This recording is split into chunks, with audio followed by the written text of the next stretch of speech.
Yeremia mau dibunuh karena menyebabkan kemusnahan bait suci. Nabi Uria dihukum mati. Pada permulaan pemerintahan Yoyakim, anak Yosia, Raja Yehuda, datanglah firman ini dari Tuhan, bunyinya, "Beginilah firman Tuhan, berdirilah di pelataran rumah Tuhan, dan katakanlah kepada penduduk segala kota Yehuda yang datang untuk sujud di rumah Tuhan, segala firman yang kuperintahkan untuk kau katakan kepada mereka. Janganlah kau kurangi sepatah kata pun. Mungkin mereka mau mendengarkan dan masing-masing mau berbalik dari tingkah langkahnya yang jahat, sehingga aku menyesal akan malapetaka yang kurancangkan itu terhadap mereka oleh karena perbuatan-perbuatan mereka yang jahat. Jadi katakanlah kepada mereka, beginilah firman Tuhan. Jika kamu tidak mau mendengarkan aku, tidak mau mengikuti Tauratku yang telah kubentangkan di hadapanmu, dan tidak mau mendengarkan perkataan hamba-hambaku, para nabi yang terus-menerus kuutus kepadamu, tetapi kamu tidak mau mendengarkan, maka aku akan membuat rumah ini sama seperti Silo, dan kota ini menjadi kutuk bagi segala bangsa di bumi." Para imam, para nabi, dan seluruh rakyat mendengar Yeremia mengucapkan perkataan-perkataan itu dalam rumah Tuhan. Lalu sesudah Yeremia selesai mengatakan segala apa yang diperintahkan Tuhan untuk dikatakan kepada seluruh rakyat itu, maka para imam, para nabi, dan seluruh rakyat itu menangkap dia serta berkata, "Engkau harus mati. Mengapa engkau bernubuat demi nama Tuhan dengan berkata, rumah ini akan sama seperti Silo, dan kota ini akan menjadi reruntuhan, sehingga tidak ada lagi penduduknya?" Dan seluruh rakyat berkumpul mengerumuni Yeremia di rumah Tuhan. Ketika para pemuka Yehuda mendengar tentang hal ini, pergilah mereka dari istana raja ke rumah Tuhan, lalu duduk di pintu gerbang baru di rumah Tuhan. Kemudian berkatalah para imam dan para nabi itu kepada para pemuka dan kepada seluruh rakyat itu, katanya, "Orang ini patut mendapat hukuman mati, sebab ia telah bernubuat tentang kota ini, seperti yang kamu dengar dengan telingamu sendiri." Tetapi Yeremia berkata kepada segala pemuka dan kepada seluruh rakyat itu, katanya, "Tuhanlah yang telah mengutus aku supaya bernubuat tentang rumah dan kota ini, untuk menyampaikan segala perkataan yang telah kamu dengar itu. Oleh sebab itu, perbaikilah tingkah langkahmu dan perbuatanmu, dan dengarkanlah suara Tuhan Allahmu, sehingga Tuhan menyesal akan malapetaka yang diancamkannya atas kamu. Tetapi aku ini, sesungguhnya, aku ada di tanganmu. Perbuatlah kepadaku apa yang baik dan benar di matamu. Hanya ketahuilah sungguh-sungguh bahwa jika kamu membunuh aku, maka kamu mendatangkan darah orang yang tak bersalah atas kamu dan atas kota ini dan penduduknya, sebab Tuhan benar-benar mengutus aku kepadamu untuk menyampaikan segala perkataan ini kepadamu." Lalu berkatalah para pemuka dan seluruh rakyat itu kepada imam-imam dan nabi-nabi itu, "Orang ini tidak patut mendapat hukuman mati, sebab ia telah berbicara kepada kita demi nama Tuhan, Allah kita." Memang beberapa orang dari para tua-tua negeri itu tampil juga ke depan dan berkata kepada kumpulan rakyat itu, katanya, "Mika, orang Moreset itu, telah bernubuat di zaman Hizkia Raja Yehuda. Dia telah berkata kepada segenap bangsa Yehuda, beginilah firman Tuhan semesta alam. Sion akan dibajak seperti ladang, dan Yerusalem akan menjadi timbunan puing, dan gunung Bait Suci akan menjadi bukit yang berhutan." Apakah Hizkia, Raja Yehuda, beserta segenap Yehuda membunuh dia? Tidakkah ia takut akan Tuhan sehingga ia memohon belas kasihan Tuhan, agar Tuhan menyesal akan malapetaka yang diancamkannya atas mereka? Dan kita, maukah kita mendatangkan malapetaka yang begitu besar atas diri kita sendiri? Ada juga seorang lain yang bernubuat demi nama Tuhan, yaitu Uria bin Semaya. dari Kiryat Yearim. Dia bernubuat tentang kota dan negeri ini tepat seperti yang dikatakan Yeremia. Ketika Raja Yoyakim bersama-sama dengan segenap perwiranya dan semua pemuka mendengar perkataan orang itu, maka raja pun mencari ikhtiar untuk membunuhnya. Mendengar hal itu, maka takutlah Uria, lalu melarikan diri dan tiba di Mesir. Kemudian Raja Yoyakim menyuruh orang ke Mesir, yaitu Elnatan bin Akbor beserta beberapa orang. Mereka mengambil Uria dari Mesir dan membawanya kepada Raja Yoyakim. Raja menyuruh membunuh dia dengan pedang dan melemparkan mayatnya ke kuburan rakyat biasa. Tetapi Yeremia dilindungi oleh Ahikam bin Safan sehingga ia tidak diserahkan ke dalam tangan rakyat untuk dibunuh. Disuruh untuk memikul kuk Babel. Pada permulaan pemerintahan Zedekia, anak Yosia Raja Yehuda, datanglah firman ini dari Tuhan kepada Yeremia. Beginilah firman Tuhan kepadaku, buatlah tali pengikat dan gandar, lalu pasanglah itu pada tengkukmu. Kemudian kirimlah pesan kepada Raja Edom, kepada Raja Moab, kepada Raja Bani Amon, kepada Raja Tirus, dan kepada Raja Sidon, dengan perantaraan utusan-utusan yang telah datang ke Yerusalem menghadap Zedekia, Raja Yehuda.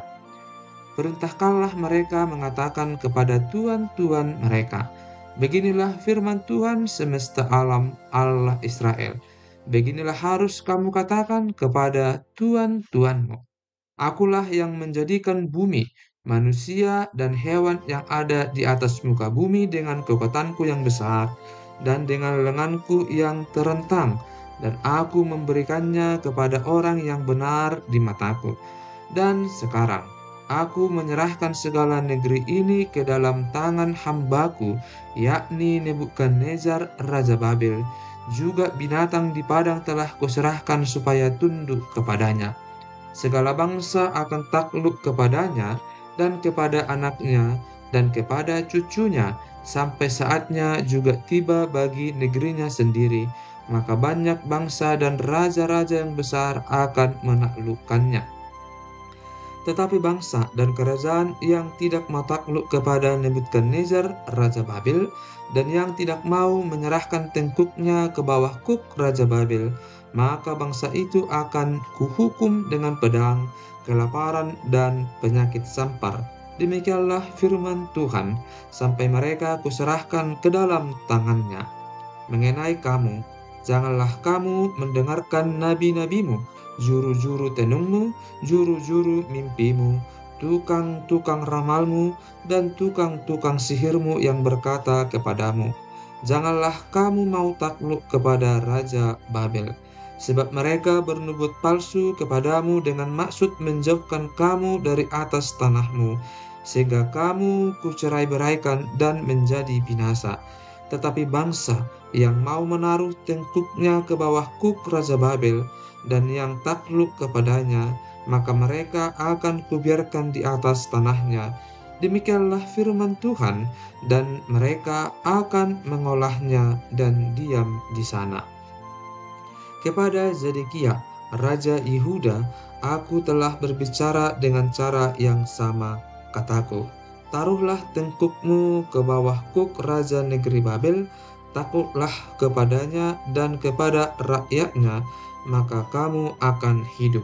Mengapa engkau beserta rakyatmu harus mati oleh pedang, kelaparan, dan penyakit sampar seperti yang difirmankan Tuhan tentang bangsa yang tidak mau takluk kepada Raja Babel itu? Janganlah dengarkan perkataan nabi-nabi yang berkata kepadamu, janganlah kamu mau takluk kepada Raja Babel, sebab mereka bernubuat palsu kepadamu. Sebab aku tidak mengutus mereka, demikianlah firman Tuhan, tetapi mereka bernubuat palsu demi namaku, sehingga kamu kucerai-beraikan dan menjadi binasa bersama-sama dengan nabi-nabi yang bernubuat kepadamu itu. Juga kepada imam-imam dan kepada seluruh rakyat itu aku berbicara, kataku, beginilah firman Tuhan, janganlah dengarkan perkataan nabi-nabimu yang bernubuat kepadamu. Sesungguhnya Perkakas-perkakas rumah Tuhan tidak berapa lama lagi akan dibawa kembali dari Babel, sebab mereka bernubuat palsu kepadamu. Janganlah kamu mendengarkan mereka, takluklah kepada Raja Babel, maka kamu akan hidup. Mengapa kota ini harus menjadi reruntuhan? Jika memang mereka itu nabi, dan jika ada firman Tuhan pada mereka, baiklah mereka mendesak kepada Tuhan semesta alam, supaya perkakas-perkakas yang masih tinggal dalam rumah Tuhan dan dalam istana Raja Yehuda dan di Yerusalem itu jangan diangkut ke Babel. Sebab beginilah firman Tuhan semesta alam tentang tiang-tiang, bejana, laut, dan galang, tentang sisa perkakas-perkakas yang masih tinggal di kota ini, yang tidak diambil oleh Nebukadnezar Raja Babel, ketika ia mengangkut Yekonia bin Yoyakim Raja Yehuda ke dalam pembuangan beserta segala pemuka Yehuda dan Yerusalem, dari Yerusalem ke Babel. Sungguh, beginilah firman Tuhan semesta alam, Allah Israel, tentang perkakas-perkakas yang masih tinggal itu di rumah Tuhan dan di istana Raja Yehuda dan di Yerusalem. Semuanya akan diangkut ke Babel dan akan tinggal di sana sampai kepada hari aku memperhatikannya lagi. Demikianlah firman Tuhan, lalu membawanya kembali ke tempat ini. Nabi Yeremia lawan Nabi Hanaya. Dalam tahun itu juga, pada permulaan pemerintahan Zedekia, Raja Yehuda, dalam bulan yang kelima tahun yang keempat, berkatalah Nabi Hanaya bin Azur yang berasal dari Gibeon itu kepadaku di rumah Tuhan di depan mata imam-imam dan seluruh rakyat. Beginilah firman Tuhan semesta alam, Allah Israel. Aku telah mematahkan kuk Raja Babel itu. Dalam 2 tahun ini aku akan mengembalikan ke tempat ini segala perkakas rumah Tuhan yang telah diambil dari tempat ini oleh Nebukadnezar Raja Babel dan yang diangkutnya ke Babel. Juga Yekonia bin Yoyakim Raja Yehuda beserta semua orang buangan dari Yehuda yang dibawa ke Babel akan kukembalikan ke tempat ini. Demikianlah firman Tuhan. Sungguh, aku akan mematahkan kuk Raja Babel itu. Lalu berkatalah Nabi Yeremia kepada Nabi Hananya di depan mata imam-imam dan di depan mata seluruh rakyat yang berdiri di rumah Tuhan itu. Kata Nabi Yeremia, amin, moga-moga Tuhan berbuat demikian. Moga-moga Tuhan menepati perkataan-perkataan yang kau nubuatkan itu dengan dikembalikannya perkakas-perkakas rumah Tuhan dan semua orang buangan itu dari Babel ke tempat ini. Hanya dengarkanlah hendaknya perkataan yang akan kukatakan ke telingamu dan ke telinga seluruh rakyat ini. Nabi-nabi yang ada sebelum aku dan sebelum engkau dari dahulu kala telah bernubuat kepada banyak negeri dan terhadap kerajaan-kerajaan yang besar tentang perang dan malapetaka dan penyakit sampar. Tetapi mengenai seorang nabi yang bernubuat tentang damai sejahtera, jika nubuat nabi itu digenapi, maka barulah ketahuan bahwa nabi itu benar-benar diutus oleh Tuhan. Kemudian Nabi Hananya mengambil gandar itu daripada tengkuk Nabi Yeremia lalu mematahkannya. Berkatalah Hanaya di depan mata seluruh rakyat itu, beginilah firman Tuhan, dalam 2 tahun ini, begitu jugalah aku akan mematahkan kuk Nebukadnezar Raja Babel itu daripada tengkuk segala bangsa. Tetapi pergilah Nabi Yeremia dari sana. Maka sesudah Nabi Hanaya mematahkan gandar daripada tengkuk Nabi Yeremia, datanglah firman Tuhan kepada Yeremia. Pergilah mengatakan kepada Hananya, beginilah firman Tuhan, engkau telah mematahkan gandar kayu, tetapi aku akan membuat gandar besi sebagai gantinya. Sebab beginilah firman Tuhan semesta alam, Allah Israel. Kuk besi akan kutaruh ke atas tengkuk segala bangsa ini, sehingga mereka takluk kepada Nebukadnezar Raja Babel. Sungguh, mereka akan takluk kepadanya. Malahan binatang-binatang di padang telah kuserahkan kepadanya. Lalu berkatalah Nabi Yeremia kepada Nabi Hananya, "Dengarkanlah, hai Hananya, Tuhan tidak mengutus engkau, tetapi engkau telah membuat bangsa ini percaya kepada dusta. Sebab itu beginilah firman Tuhan, sesungguhnya aku menyuruh engkau pergi dari muka bumi. Tahun ini juga engkau akan mati, sebab engkau telah mengajak murtad terhadap Tuhan." Maka matilah Nabi Hanaya dalam tahun itu juga pada bulan yang ke-7. Surat kiriman kepada orang-orang buangan di Babel.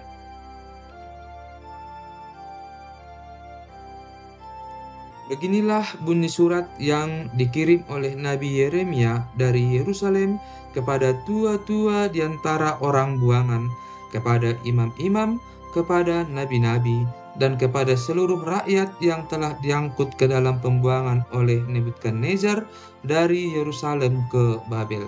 Itu terjadi sesudah Raja Yekoya beserta Ibu Suri, pegawai-pegawai istana, pemuka-pemuka Yehuda dan Yerusalem, tukang dan pandai besi telah keluar dari Yerusalem. Surat itu dikirim dengan perantaraan Elasa bin Safan dan Gemaria bin Hilkia yang diutus oleh Zedekia, Raja Yehuda ke Babel kepada Nebukadnezar, Raja Babel. Bunyinya, "Beginilah firman Tuhan semesta alam, Allah Israel, kepada semua orang buangan yang diangkut ke dalam pembuangan dari Yerusalem ke Babel. Dirikanlah rumah untuk kamu diami, buatlah kebun untuk kamu nikmati hasilnya. Ambillah istri untuk memperanakkan anak laki-laki dan perempuan. Ambilkanlah istri bagi anakmu laki-laki, dan carikanlah suami bagi anakmu perempuan, supaya mereka melahirkan anak laki-laki dan perempuan, agar di sana kamu bertambah banyak dan jangan berkurang. Usahakanlah kesejahteraan kota kemana kamu aku buang, dan berdoalah untuk kota itu kepada Tuhan, sebab kesejahteraannya adalah kesejahteraanmu. Sungguh, beginilah firman Tuhan semesta alam, Allah Israel, janganlah kamu diperdayakan oleh nabi-nabimu yang ada di tengah-tengahmu, dan oleh juru-juru tenungmu, dan janganlah kamu dengarkan mimpi-mimpi yang mereka mimpikan, sebab mereka bernubuat palsu kepadamu demi namaku. Aku tidak mengutus mereka, demikianlah firman Tuhan. Sebab beginilah firman Tuhan, apabila telah genap 70 tahun bagi Babel, barulah aku memperhatikan kamu. Aku akan menepati janjiku itu kepadamu dengan mengembalikan kamu ke tempat ini.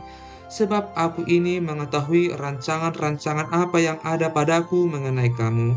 Demikianlah firman Tuhan, yaitu rancangan damai sejahtera dan bukan rancangan kecelakaan, untuk memberikan kepadamu hari depan yang penuh harapan. Dan apabila kamu berseru dan datang untuk berdoa kepadaku, maka aku akan mendengarkan kamu. Apabila kamu mencari aku, kamu akan menemukan aku.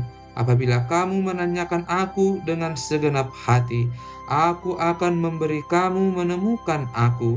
Demikianlah firman Tuhan.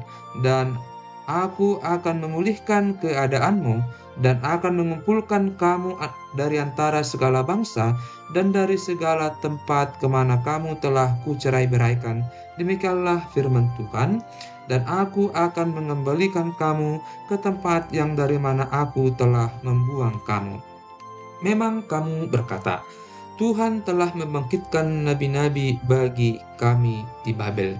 Sungguh, beginilah firman Tuhan tentang raja yang duduk di atas tahta Daud dan tentang seluruh rakyat yang diam di kota ini, yakni saudara-saudaramu yang tidak keluar beserta kamu ke dalam pembuangan. Beginilah firman Tuhan semesta alam, sesungguhnya aku akan mengirim pedang, kelaparan dan penyakit sampar ke antara mereka, dan aku akan membuat mereka seperti buah ara yang busuk dan demikian jeleknya, sehingga tidak dapat dimakan. Aku akan mengejar mereka dengan pedang, kelaparan dan penyakit sampar, dan aku akan membuat mereka menjadi kengerian bagi segala kerajaan di bumi, menjadi kutuk, kedahsyatan, suitan, dan aib di antara segala bangsa kemana mereka kucerai beraikan, sebagai ganjaran bahwa mereka tidak mendengarkan perkataanku. Demikianlah firman Tuhan yang telah kusampaikan kepada mereka terus-menerus dengan perantaraan hamba-hambaku, yakni para nabi, tetapi kamu tidak mendengarkannya. Demikianlah firman Tuhan. Tetapi dengarkanlah firman Tuhan, hai kamu semua orang buangan yang telah kukirim dari Yerusalem ke Babel. Beginilah firman Tuhan semesta alam Allah Israel tentang Ahab bin Kolaya dan tentang Zedekia bin Maaseya, orang-orang yang bernubuat palsu kepadamu demi namaku. Sesungguhnya aku akan menyerahkan mereka ke dalam tangan Nebukadnezar Raja Babel, yang akan memarang mereka mati di depan matamu sendiri, sehingga dari keadaan mereka akan dijadikan suatu kutuk oleh semua orang buangan dari Yehuda yang ada di Babel. Demikian, biarlah Tuhan memperlakukan kamu seperti Zedekia dan Ahab yang telah dipanggang oleh raja negeri Babel di dalam api. Oleh karena mereka telah melakukan kebebalan di Israel, telah berzinah dengan istri sesama mereka, dan telah mengucapkan demi namaku perkataan dusta yang tidak kupesankan kepada mereka. Aku sendirilah yang mengetahui dan menyaksikannya. Demikianlah firman Tuhan. Sikap seorang buangan terhadap surat Yeremia. Kepada Semaya, orang Nehelam itu haruslah kau katakan, beginilah firman Tuhan semesta alam Allah Israel. Oleh sebab engkau telah mengirim surat atas namamu sendiri kepada seluruh rakyat yang ada di Yerusalem, yaitu kepada Imam Zefanya bin Maaseya dan kepada segala imam, bunyinya, Tuhan telah mengangkat engkau Zefanya menjadi imam menggantikan Imam Yoyada, supaya engkau menjadi pengawas di rumah Tuhan untuk memasungkan setiap orang gila yang menganggap dirinya nabi dan untuk merantai lehernya dengan besi. Tetapi sekarang, mengapakah engkau tidak menegur Yeremia, orang Anatot itu, yang menganggap dirinya nabi di antaramu? Bukankah ia telah mengirim pesan kepada kami di Babel, katanya, pembuanganmu masih lama, dirikanlah rumah untuk kamu diami, buatlah kebun untuk kamu nikmati hasilnya. Surat ini dibacakan oleh Imam Zefanya ke telinga Nabi Yeremia. Maka datanglah firman Tuhan kepada Yeremia, bunyinya, kirimlah pesan kepada semua orang buangan itu. Beginilah firman Tuhan tentang Semaya, orang Nehelam itu. Oleh karena Semaya telah bernubuat kepadamu, sekalipun aku tidak mengutusnya, dan ia telah membuat kamu percaya kepada dusta, maka beginilah firman Tuhan, sesungguhnya aku akan menghukum Semaya, orang Nehelam itu dan keturunannya. Tidak ada seorang pun dari keluarganya akan diam di tengah-tengah bangsa ini untuk melihat yang baik yang akan kulakukan kepada umatku. Demikianlah firman Tuhan, sebab ia telah mengajak murtad terhadap Tuhan.